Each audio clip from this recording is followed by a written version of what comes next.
전능하사 천지를 만드신 하나님 아버지를 내가 믿사오며 그 외아들 우리 주 예수 그리스도를 믿사오니 이는 성령으로 잉태하사 동정녀 마리아에게 나시고 본디오 빌라도에게 고난을 받으사 십자가에 못 박혀 죽으시고 장사한 지 사흘 만에 죽은 자 가운데서 다시 살아나시며 하늘에 오르사 전능하신 하나님 우편에 앉아 계시다가 저리로서 산자와 죽은 자를 심판하러 오시리라.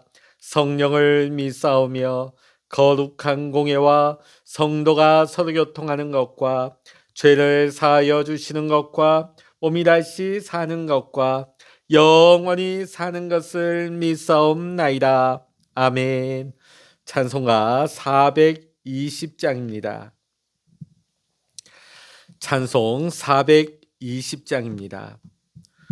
너 성결케 위해 늘 기도하며 너 주 안에 있어 늘 성경 보고 온 형제들 함께 늘 사귀면서 일하기 전마다 너 기도하라. 너 성결케 위해 내 머리 숙여 저 은밀히 계신 내 주께 빌라. 주 사귀어 살면 주 닮으리니 널 보는 이마다 주 생각하라. 너 성결케 위해 주 따라가고 일 다급하여도 당황치 말라. 참 즐거울 때나 또 슬플 때나 너 주님만 믿고 늘 따라가라. 너 성결케 위해 늘 기도하며 내 소원을 주께 다 맡기어라. 너 성령을 받아 주 성겨 살면 저 천국에 가서 더 잘 섬기리. 아멘. 이 시간 우리에게 주시는 하나님의 말씀 신약 성서 9장 누가복음 9장 49절로부터 62절까지입니다. 신약 성서 108면 누가복음 9장 49절로부터 62절까지 같이 말씀 보십니다. 요한이 여짜오되 주여 어떤 사람이 주의 이름으로 귀신을 내쫓는 것을 우리가 보고 우리와 함께 따르지 아니함으로 금하였나이다. 예수께서 이르시되 금하지 말라. 너희를 반대하지 않는 자는 너희를 위하는 자니라 하시니라. 예수께서 승천하실 기약이 차감해 예루살렘을 향하여 올라가기로 굳게 결심하시고 사자들을 앞서 보내심에 그들이 가서 예수를 위하여 준비하려고 사마리아 이내 한 마을에 들어갔더니 예수께서 예루살렘을 향하여 가시기 때문에 그들이 받아들이지 아니하는지라. 제자 야고보와 요한이 이를 보고 이르되 주여 우리가 불을 명하여 하늘로부터 내려 저들을 멸하라 하기를 원하시나이까. 예수께서 돌아보시며 꾸짖으시고 함께 다른 마을로 가시니라. 길 가실 때 어떤 사람이 여짜오되 어디로 가시든지 나는 따르리이다. 예수께서 이르시되 여우도 굴이 있고 공중의 새도 집이 있으되 인자는 머리 둘 곳이 없도다 하시고 또 다른 사람에게 나를 따르라 하시니 그가 이르되 나로 먼저 가서 내 아버지를 장사하게 허락하옵소서. 이르시되 죽은 자들로 자기의 죽은 자들을 장사하게 하고 너는 가서 하나님의 나라를 전파라 하시고 또 다른 사람이 이르되 주여 내가 주를 따르겠나이다마는 나도 먼저 내 가족을 작별하게 허락하소서. 예수께서 이르시되 손에 쟁기를 잡고 뒤를 돌아보는 자는 하나님의 나라에 합당하지 아니하니라 하시니라. 아멘. 할렐루야. 오늘도 이 아침 함께 기도하시는 우리 사랑하는 모든 믿음의 성도 여러분과 여러분의 가정과 여러분의 생업의 모든 현장 위에 오늘도 하나님의 크신 은혜와 평강의 축복이 함께 하시기를 주의 이름으로 간절히 축원합니다. 오늘 본문 말씀을 보면 예수님께서 예루살렘을 향하여 마지막 여정을 출발하시는 장면을 보게 되어집니다. 예루살렘은 겉으로는 성전이 있는 굉장히 성스러운 땅이었지만 그 예루살렘이 예수님의 죽음을 맞이해야 하는 장소가 될 것이라는 것을 예수님은 익히 아셨습니다. 그러기에 예수님께서 지금 예루살렘을 향하는 것은 굳은 결심과 용기를 필요로 하는 일이었습니다. 예수님의 그 굳은 결심이 무엇입니까? 구속의 십자가를 지시는 순종의 발걸음을 결단하시고 올라가시는 모습이죠. 예수님은 마지막 예루살렘으로의 여행에서 사마리아 땅을 거쳐 가시는 길을 선택하셨습니다. 예수님께서 먼저 그 땅으로 들어가시기 전에 먼저 제자들 몇몇을 사마리아의 한 마을로 보내서 준비하게 하십니다. 왜 제자들 몇을 먼저 보내었을까? 예수님을 따라다니는 사람이 12 제자뿐만이 아니라 여러 사람이 있다 보니까 숙식의 문제도 미리 준비해야 되고 또 예수님께서 그곳을 지나가실 때 복음을 전하시고 병자를 치유하실 것을 미리 그 동네 사람들에게 알려서 예수님 앞에 나올 수 있도록 준비시키는 것일 수도 있습니다. 자, 이와 같이 예수님의 명령을 받고 예수님의 제자들이 앞서 그 사마리아 마을로 들어갔습니다. 자, 예수님이 유대 어느 땅에 가든지 간에 예수님 주변에 늘 사람들이 모여들었습니다. 인산인해를 이루었죠. 문제를 해결받고 치유받고 귀신이 떠나가는 그 역사를 바라면서 예수님께 나온 것입니다. 자, 그런데 오늘 말씀을 보면 이 사마리아 마을 사람들로부터 예수님은 거절을 당합니다. 환영받지 못하죠. 받아들여지지 않습니다. 오늘 우리는 이런 광경이 납득이 가지 않습니다. 왜냐하면 지금 사마리아인들이 누구입니까? 유대 주류 사회로부터 멸시 천대를 받는 지역이었기 때문입니다. 예수님이 주로 만나주시고 예수님이 만져주신 분들이 누구입니까? 유대인들이 멸시하고 천대하는 하찮게 여기는 그들을 만나는 것이죠. 누구보다도 예수님에 대하여서 큰 기대감을 가질 수 있는 사람들이 바로 사마리아인들이었습니다.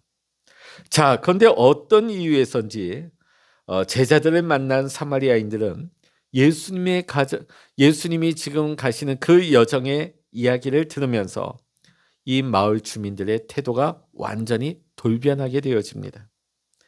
자, 우리는 본문을 자세히 살펴보면 그들의 태도가 왜 그렇게 돌변했는가를 우리는 알 수가 있습니다. 53절 같이 읽어보십니다. 53절입니다. 예수께서 예루살렘을 향하여 가시기 때문에 그들이 받아들이지 아니하는지라. 자, 이유는 굉장히 간단했습니다. 예수님이 지금 예루살렘을 향해 가고 계신다는 그 이유 때문이었습니다. 그것 때문에 사마리아인들의 태도가 돌변해 버리죠. 자, 이 생각 이면에는 역사적으로 또 종교적인 이유들이 있습니다. 사마리아는 이전에 북왕국 이스라엘의 수도였습니다. 자, 그러나 아수르에 의해서 이 북이스라엘이 멸망당한 다음에 아수르가 이 땅에 이방인들을 이주시켜 함께 섞여 살게 하였습니다. 그러다 보니까 자연스럽게 피도 섞이고 생활 방식도 이방인들과 혼합이 되어버리죠. 자, 그러다 보니까 나중에 유대인들로부터 이 지역이 멸시를 당하는 지역이 되었습니다. 이 사마리아 땅이요. 자, 그러다 보니까 유대인들과 한데 어울리지 못하니까 사마리아 사람들이 그들의 성전을 따로 세우게 되어집니다. 경전도 독자적으로 만들게 되고요. 그들만의 예배 의식도 따로 정하고 있었습니다. 자, 사마리아인들과 유대인들 간에는 굉장히 첨예한 대립이 있었습니다. 그것은 바로 하나님이 정해주신 예배 처소가 어디에 있느냐 하는 문제입니다. 사마리아 사람들은 그곳이 사마리아 땅에 있는 그리심산이라고 믿었습니다. 그러나 유대인들은 하나님이 정해주신 예배 처소는 예루살렘 밖에 없다고 주장을 했습니다. 자, 이러한 이유 때문에 사마리아 사람들은 지금 6월절에 맞추어서 예루살렘으로 예배하러 올라가는 예수님의 일행에 대해서 반감을 가지고 환영하지 않게 된 것입니다. 자, 사마리아인들의 이러한 태도에는 자신들의 편협한 종교성이 있었습니다. 예수님은 더 이상 자신들의 친구나 자신들의 치유자가 아니라 나의 반대편에 있는 사람이고 갈등을 일으키는 존재로 받아들인 것이죠. 우리를 환영하지 않는, 우리와 적대시하는 유대인의 편에 선 예수로 본 것입니다. 사실 이 사건이 있기 전에 오래전에 예수님은 이미 이 땅 사마리아를 지나가신 적이 있으십니다. 그 당시 사마리아 수가성 야곱의 우물가에서 한 여인을 만나시죠. 그때 한 여인이 예수님께 어디서 예배해야 되는가, 예배의 장소의 문제를 질문을 합니다.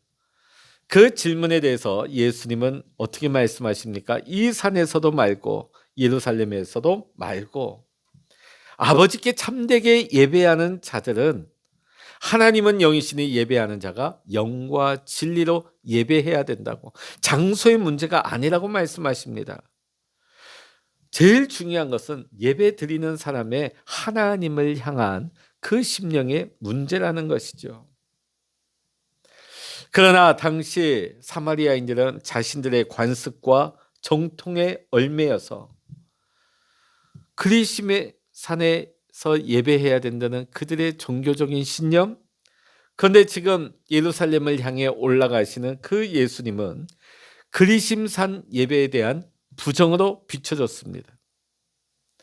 같은 하나님을 믿고 예배하면서도 지금 예루살렘과 사마리아는 완전히 원수가 되어서 살아가고 있었기 때문입니다. 이런 종교적인 편견, 굉장히 지엽적인 문제 때문에 지금 사마리아 사람들은 신앙의 가장 중요한 근본을 놓치고 마는 어리석은 결과를 가지고 왔습니다. 그것은 바로 하나님의 아들이며 창세전부터 자신들과 함께 하신 예수님을 거절한 것이었습니다. 참된 생명을 부여하시는 생명의 예수님을 그들은 잃어버리고 만 것입니다. 오늘 우리는 이 본문 속에 사마리아인들의 태도를 보면서 오늘 이러한 모습이 우리의 신앙과 우리의 삶 속에 나타나고 있지는 않는지, 오늘 우리는 이 아침 우리의 삶을 다시 한번 살펴볼 수 있는 시간이 될 수 있기를 원합니다. 우리는 굉장히 부분적인 거, 지엽적인 거, 어떻게 보면 본질이 아닌 것을 가지고 마치 그것을 본질인 양 그것을 붙잡고 정작 중요한 예수님의 진리의 말씀을 놓쳐버리고 생명 되신 주님을 잃어버리는 우리의 어리석은 모습은 없는지, 오늘 다시 한번 우리가 말씀 앞에서 내 자신을 다시 한번 돌아보고 다시 한번 말씀 앞에 겸허하게 엎드릴 수 있는 우리 모든 믿음의 성도님들 될 수 있기를 이 시간 주의 이름으로 간절히 축원합니다. 기도하시겠습니다. 할렐루야. 하나님 아버지, 오늘 예수님께서 사마리아 땅으로 지나가기를 원하셨지만은 그들의 종교적인 편견과 지엽적인 어떤 문제 때문에 생명을 주시는 예수님을 환영하지 않고 놓쳐버리고 맙니다. 예수님을 잃어버리고 맙니다. 오늘 이 어리석은 사마리아인들의 반응이, 오늘 우리가 하나님을 믿고 우리가 신앙생활을 한다 하면서도 우리가 본질이 아닌 것을 가지고, 본질이냐? 그것에 매달려서 진리의 말씀을 놓쳐버리고 예수님을 잃어버리는 우리의 어리석은 신앙의 모습은 아닌지요. 오늘 다시 한번 이 말씀 앞에서 지나온 우리의 신앙의 족적을 다시 한번 되돌아봅니다.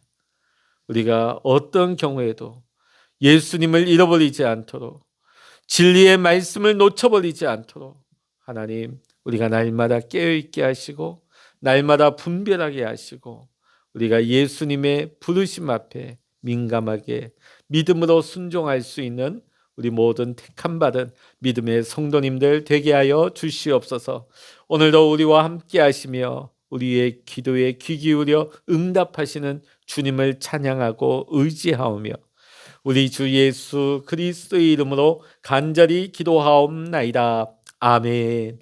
찬양하라 내 영혼아, 찬양하라 내 영혼아, 내 속에 있는 것들아 다 찬양하라.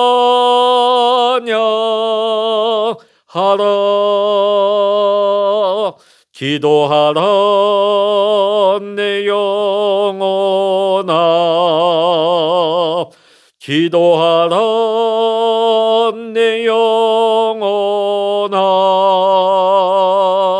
내 속에 있는 것들아 다 기도하라.